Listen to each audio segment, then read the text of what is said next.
আমি যখন এই চ্যানেলটা প্রথম খুলি আমার একটা ইচ্ছে ছিল যে কেন ইংরেজি গ্রামারে সবাই কেন দুর্বল থাকবে, এত একটা সহজ জিনিসটা কেন সবাই কঠিন করে ভাববে। এইটা আমার ইচ্ছা নিয়ে কিন্তু আমার চ্যানেলটা খোলা। আর আমি চাইছিলাম সবার কাছে ইংরেজিটা গ্রামারটাকে বিশেষ করে সহজ করে তোলা।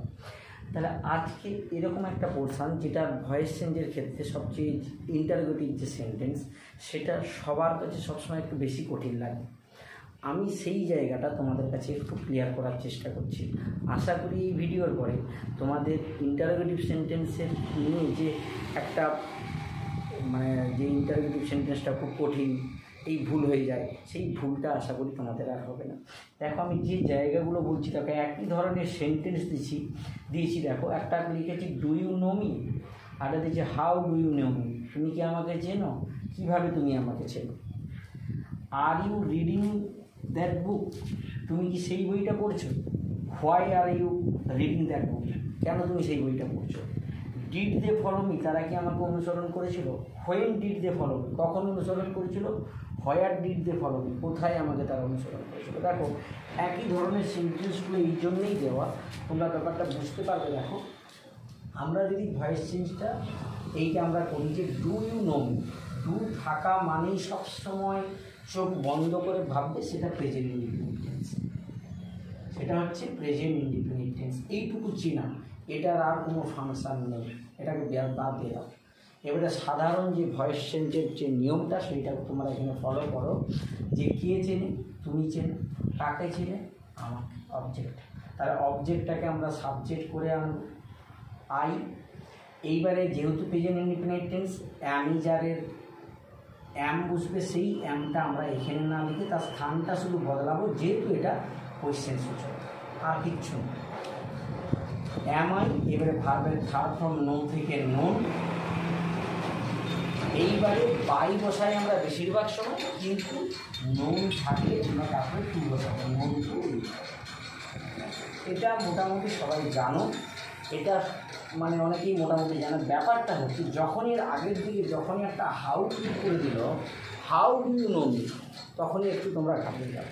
মনে রাখবে এই হাউ, হোয়াই, হোয়েন আর হোয়ারের ক্ষেত্রে এটা কিন্তু কঠিন কিচ্ছু না। এবারে ধরো এইটা না দিয়ে, ধরো এটা দিলে এটা আমাদের হয়ে গেল am I known to you. ধরো এইটা দিল হাউ, আগের দিকে একটা হাউ দিয়ে দিচ্ছে, তাহলে আর পুরোটা দেখা আর কি, তাহলে কিচ্ছু না, এর আগের দিকে ওই হাউটা শুধু বসে যাবে, আর কিছু না।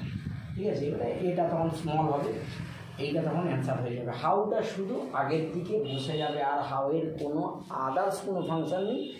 একই রকম ভার্বিয়াল ভয়েস চেঞ্জের মতোই এইগুলোর, এই ডব্লিউজ ওয়ার্ডগুলোর ক্ষেত্রে আর হু আর এগুলোর ক্ষেত্রে আমি আসছি, আমি এইগুলোর আগে ক্লিয়ার করে দিই তোমাদের। এবারে দেখো পরেরটা লক্ষ্য করো, are you reading that book, তুমি সেই বইটা কি পড়ছো। দেখো আমাদের এটা ভাবতে হবে কি, ইউ আর রিডিং দি বুক, এইরকম ভাবতে হবে, প্রেজেন্ট কন্টিনিউয়াস টেন্স আছে। আমরা প্রশ্ন করব কে পড়ছে, কি পড়ছে, দ্যাট বুক। তাহলে আমরা অবজেক্টটাকে প্রথমে সাবজেক্ট করে নিয়ে আসবো। কোয়েশ্চেন সূচকের সময় একটু সামনের জায়গাটা ফাঁকা দেবে, কারণ আমাদের যে অক্সিলারি ভার্বগুলো আগের দিকে বসবে কোয়েশ্চেন। তাহলে দ্যাট বুকটাকে আমরা এখানে লিখলাম, দ্যাট বুক। এবারে যেহেতু প্রেজেন্ট কন্টিনিউয়াস টেন্স, এরপরে অ্যামিজারের একটা বসবে, সঙ্গে কি বসবে, বিং বসবে। অ্যামিজার সঙ্গে বিং বসবে। এবারে ভার্বের থার্ড ফর্ম, ভার্বের থার্ড ফর্ম বলল। এবারে কী হবে, ভার্বের থার্ড ফর্ম, এবারে আমরা বাই বসাবো, বাই দিয়ে ইউ হলো। মাস্ট কিন্তু জিজ্ঞাসা চিহ্ন দিতে হবে, নাহলে কিন্তু ভুল হয়ে যাবে। এটা যদি কি হয়, যদি এটা থাকে তাহলে আমরা করে দেবো is being that book read by you, হয়ে গেল। এবারে সাপোজ এই হোয়াইটা আগের দিকে জুড়ে দিচ্ছে, তখন আর কিচ্ছু না, তখন শুধু হোয়াইটা আগের দিকে বসে যাবে, আর কিছু না। Why is being that book read by you.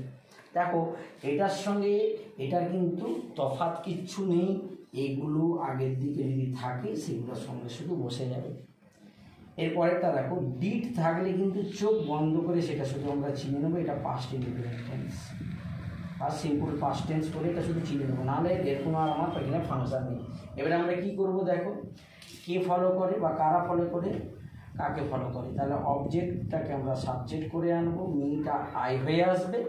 এবারে যেহেতু পাস্ট ইন্ডিপেন্ডেন্ট টেন্স, ওয়াজ ওয়ারের যেটা বসবে সেটা আগের দিক, এর শুধু স্থানটা পরিবর্তন, এখানে না বসে সেটা কোথায় বসবে, এখানে। এবারে ভার্বের থার্ড ফর্ম ফলো থেকে ফলোড, দিয়ে আমরা কী বসাবো, বাই, এবারে দিয়ে থেকে দেন, জিজ্ঞাসা চিহ্ন মাস্ট, হয়ে গেল। কিন্তু এইবারে যদি আগের দিকে এই দুটো দিয়ে দেয় হোয়েন আর হয়ার, যদি কিছু দিয়ে দেয়, ধরো হোয়েন দিচ্ছে, তাহলে শুধু এখানে এসে কী হয়ে যাবে, হোয়েন বসে দিবে। যদি হয়ার দিছে তাহলে এখানটায় শুধু কী বসে দিবে, হয়ার বসে দিবে, আর কিছু নেই। অর্থাৎ দেখো ভার্বিয়াল ভয়েসের সঙ্গে আর এই যে হাউ দিয়ে, হোয়াই দিয়ে, হোয়েন দিয়ে, হয়ার দিয়ে যদি থাকে, তফাৎ কিন্তু কিচ্ছু নয়, সেম নিয়মই ফলো হবে, শুধু এগুলো কিন্তু আগের দিকে যেটা ছিল, যেটা অভিযোগটা এটা ছিল, সেইটা কিন্তু বসে যাবে। কোন চারটার ক্ষেত্রে বললাম, হাউ, হোয়াই, হোয়েন, হয়ার, এইগুলোর ক্ষেত্রে কিন্তু এই জিনিসগুলো আমরা মেনটেন করব। এবারে চলো আমরা দেখি যে হু দিয়ে, যেটা তোমাদের সবচেয়ে কঠিন বলে মনে হয়, সেটা তোমাদের কাছে সহজ করতে পারবে না। চলো, হু সলভ দিস প্রবলেম, কে সমস্যাটা সমাধান করেছিল, who has made this plan, কে এই প্ল্যানটা করেছিল, হু ক্যান হেল্প মি, কে আমাকে সাহায্য করতে পারে। তাহলে দেখো কে বা কারা, হু মানে হু থাকলে চোখ বন্ধ করে, এগুলো কখনো কারো ভুল হবে না। শুধু সিম্পল জিনিসটা তোমাদেরকে মাথায় রাখতে হবে যে হু থাকলে একেবারে সেটাকে শুধু মনে মনে একটু ধরে নেবে, শুধু সাবজেক্ট একটু ধরে নেবে, আর কিছু না, সাবজেক্ট ধরে নিতে হবে। কীরকম এবারে যদি বলো, তাহলে কারণ আমরা ভয়েস চেঞ্জে একটা সাবজেক্ট চিনি, সেই সাবজেক্টটাই আমরা শুধু হুটাকে সাবজেক্ট বলেই ধরবো, হু থাকলেই তাকে সাবজেক্ট করে ধরে নেব। এবারে তুমি যেরকম অবজেক্ট চিনবে, কী সমাধান করেছিল, দিস প্রবলেম, কী করেছিল, এই প্ল্যানটা, কাকে সাহায্য করবে, আমাকে। তাহলে হু থাকলে সেটা শুধু সাবজেক্ট চিনে নিয়ে এইটুকু মাথায় রাখবে। এবারে বাদ বাকি দেখো একই রকম করছে, শুধু দেখো শুধু লিখবো যখন একটু বুদ্ধি করে লিখবো, তাহলে কখনও কাটতো। আর তোমরা কী করো, এই হু দিয়ে থাকলে শুধু বাই হুম দিয়ে শুরু করে দাও, কেন বাই হুম সেটা কিন্তু একটু মাথায় রাখো। তাহলে দেখো একবার আর ভুলবে না, কখনও ভুলবে না এই নিয়ম ফলো করলে। আমরা প্রথম কি করি, অবজেক্টটাকে সাবজেক্ট করে আনি। আমি বলছি কোয়েশ্চেনের সময় সামনে একটু ফাঁকা দেবে, দিস প্রবলেম, অবজেক্টটাকে সাবজেক্ট করে আনি প্রথম, হয়ে গেল। সাবজেক্টের পরে ভি2 ফর্ম ছিল মানে পাস্ট ইনডিফিনিট, তাহলে পাস্ট ইনডিফিনিট টেন্সে আমরা এখানে কী বসাবো, ওয়াজ ওয়্যার, সেই ওয়াজ ওয়্যারটা শুধু কোথায় আনবো, আমরা আগের দিকে, কারণ এটা কোয়েশ্চেন সূচক, সেই ওয়াজটা আমরা শুধু আগের দিকে আনবো। এবারে আমরা ভার্বের থার্ড ফর্ম, এখানে ভার্বের থার্ড ফর্মই আছে, সলভটা আছে। এবারে আমরা কী করি, বাই বসাই, বাই বসিয়ে এখানে সাবজেক্টটা অবজেক্টিভ ফর্ম, এই হুয়ের হচ্ছে অবজেক্টিভ ফর্মটা কি হচ্ছে, হুম, এই হুয়ের অবজেক্টিভ ফর্মটা হচ্ছে হুম।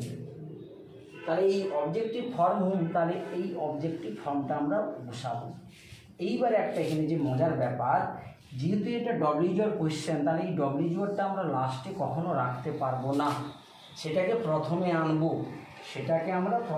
আনবো, কিন্তু যদি প্রথমে নিয়ে চলে আসি বাই, তাহলে একা পড়ে থাকবে।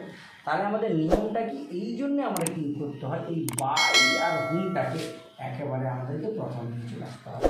তাই দিয়ে এটাকে মানে এই সলভের পরেই আমাদের কী করতে হবে, জিজ্ঞাসা চিহ্নটা দিতে হবে। দেখো এই যে মানে জিনিসটা যদি তোমরা মাথায় রাখো, তাহলে বাই হুম দিয়ে শুরু করে করতে হবে না, সাধারণ নিয়মটাই আমরা ফলো করেছি, শুধু বাই হুমটা আমরা আগের দিকে নিয়ে চলে আসছি। পরেরটা দেখো আরও একটু ক্লিয়ার করে দিচ্ছি। তাহলে দিস প্রবলেমটাকে সাবজেক্ট করে নিয়ে এলো, দিস প্রবলেম সাবজেক্ট হয়ে এলো, এবারে প্রেজেন্ট পারফেক্ট টেন্স থাকলে আমরা হ্যাজ বিন বা হ্যাভ বিনের একটা বসাবো। তাহলে এখানে সাবজেক্ট সিঙ্গুলার আছে, এই জন্য আমরা কী বসাবো, হ্যাজ বিন বসাবো, এখানে কী বসাবো, হ্যাজ বিন। এবারে ভার্বের থার্ড ফর্ম বসিয়ে দিলাম মেক। এইবারে আমরা কি করব, এইখানে যে বাই লিখে হু থেকে হুম, সেটা একদম আমরা আগের দিকে লিখে দেব, যখন পরীক্ষায় করবে খাতায় করবে এইভাবে করবে। হু ক্যান হেল্প মি, তাহলে অবজেক্টটাকে সাবজেক্ট করে আনবে, মডাল ভার্ব থাকলে যে মডাল ভার্বটা তার সঙ্গে বি বসবে, সাবজেক্ট ভার্বটা যেটা থাকবে তার থার্ড ফর্ম বসলো। এবারে হু আছে, বাই, এইভাবে করবে, তাহলে কিন্তু সাধারণত ভুল হবে না। তোমরা যদি হু আছে তাহলে প্রথমে বাই হুম বসে দিলে, দিয়ে খেয়ে হারিয়ে ফেলবে। সাধারণ ভয়েস চেঞ্জের নিয়মটাই ফলো হয়েছে, শুধু বাই দিয়ে যে সাবজেক্ট অবজেক্টিভ ফর্মটা, সেই বাই হুমটা যেহেতু এটা কোয়েশ্চেন, বাই হুমটা আগের দিকে আমরা করেছি। এটাই হচ্ছে তফাৎ। মানে যদি বুঝে করো তাহলে কখনো এই ধরনের উদাহরণগুলো আশা করি আর কখনো ভুল হবে না। চলো এবারে আর যে কয়েকটা রয়েছে, যে হুইচ, হুম আর হচ্ছে হোয়াট, এটা দিয়ে একটু দেখে নেয় কীরকম ভয়েস চেঞ্জ হবে। What are you doing now, তুমি কি করছো এখন।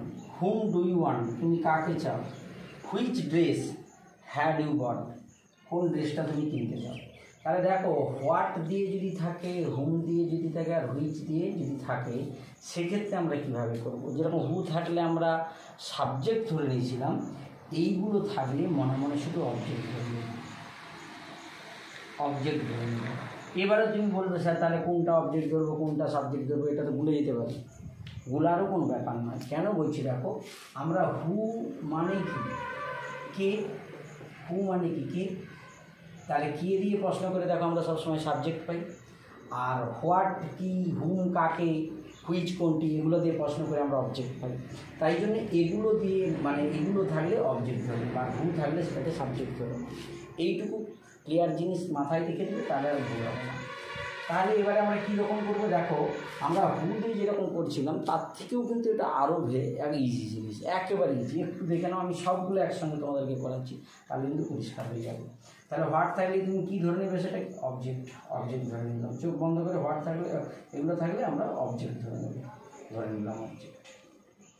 এবারে সাবজেক্ট চিনবো আমরা, কে করছে, কে চায়, আচ্ছা, আর হচ্ছে কি, তুমি কি কিনেছো, তুমি, কে কিনেছিল তুমি। তাহলে সাবজেক্ট চিনে নিলাম। আমাদের এবারে সাধারণ নিয়ম কি, সেই সাধারণ নিয়মটাই ফলো করবো, তাহলেই হয়ে যাবে, আর কিছু না।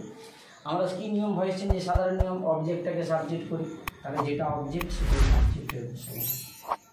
এইখানে দেখো এই জন্য এটা সোজা, আলাদা কিছু ভাবতে হবে না, যেটা অবজেক্ট সেটা সাবজেক্ট। এইবারে হুমের ক্ষেত্রে একটু মাথায় রাখতে হবে, আমরা আগের যে উদাহরণটার ক্ষেত্রে কী বলেছিলাম, হু যদি সাবজেক্ট থাকে, সে যখন অবজেক্ট হয়ে গেছিলো কী হয়ে গেছিলো, হুম। তাহলে যদি হুম থাকে, যদি অবজেক্ট, তাহলে সে সাবজেক্ট হয়ে যখন বসবে সেটা হু বসবে। এইটুকু একটু সাবধানে করতে হবে।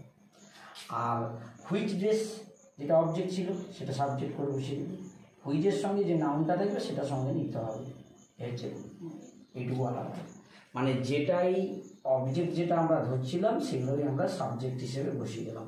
এবারে আমাদের কাজ অর্ধেক কাজ হয়ে গেছে। এবারে দেখো ইজি, প্রেজেন্ট কন্টিনিউয়াস টেন্স আছে আর ডুইং, প্রেজেন্ট কন্টিনিউয়াস। তাহলে প্রেজেন্ট কন্টিনিউয়াস টেন্সে আমরা অবজেক্টটাকে সাবজেক্ট করার পরে কী বসাই, আমি যাই আর ওর সঙ্গে বিন বসালাম। এবারে ভার্বের থার্ড ফর্ম, মূল ভার্বটা কি এখানে ডান, ডু, তাহলে ডুয়ের থার্ড ফর্ম কী হচ্ছে, ডান। এবারে এক্সট্রা যেটা অংশ পড়েছে সেটা আমরা লিখবো নাও, তারপরে বাই বসাবো, সাবজেক্টটা অবজেক্ট হয়ে আসে, জিজ্ঞাসা চিহ্ন কিন্তু মাস্ট। একই রকম দেখো হু বসিয়েছি, ডু আছে মানে প্রেজেন্ট ইনডিফিনিট টেন্স আমি বলেছিলাম, তাহলে আমি যারা একটা বসবে, হুইয়ের পরে ইজও বসাতে পারো, আরও বসাতে পারো। হু মানে কী কে হয়, কারা হয়। এবারে ভার্বের থার্ড ফর্ম করে দেবে, ওয়ান্টেড, বাই, সাবজেক্টটা অবজেক্ট হয়ে যাবে, হয়ে গেল জিজ্ঞাসা চিহ্ন। হুইচ ড্রেস বসে দিচ্ছি, সাবজেক্ট অবজেক্ট। এবারে যেহেতু পাস্ট পারফেক্ট টেন্স আছে, তাহলে হ্যাড আছে, হ্যাডবিন করে দেবো, হ্যাড আছে, হ্যাডবিন করে দেবো। পারফেক্ট টেন্সের একটা সুবিধা কী বলো দেখি, থার্ড ফর্ম তোমাকে ভাবতে হবে না, তো যে ফর্মটা থার্ড ফর্মই থাকে থার্ড ফর্মই। এবারে বাই বসালে এবারে ইউটা যে সাবজেক্ট হয়েছিল সেটা অবজেক্ট হয়ে গেল। দেখো কত সহজভাবে কিন্তু এগুলো কিন্তু হয়ে যাবে। শুধু আমাদেরকে মাথায় যেটা রাখতে হবে, যে হু থাকলে তাকে সাবজেক্ট ধরবো, কেন ধরবো সেটা বললাম। হোয়াট, হুম, হুইচ এগুলো থাকলে অবজেক্ট, অবজেক্টেই সাবজেক্টে বসে গেছে, দিয়ে দেখো সাধারণ ভয়েস চেঞ্জের যা নিয়ম সেইটাই আমরা করেছি। আর যেগুলোর ক্ষেত্রে আমি বলেছিলাম প্রথমে, যেটা আমি পড়া শুরুলাম, হোয়াই, হোয়েন, হাউ আর হোয়ার, এইগুলোর ক্ষেত্রে কী হবে, এগুলো সাধারণ আমাদের যে ভার্বিয়াল ভয়েস চেঞ্জ সেটাই ফলো হবে, এইগুলো যেটাই থাকবে সেটাই শুধু আগের দিকে পুট করে দেবো, ওইটা কি, তাহলে হয়ে যাবে।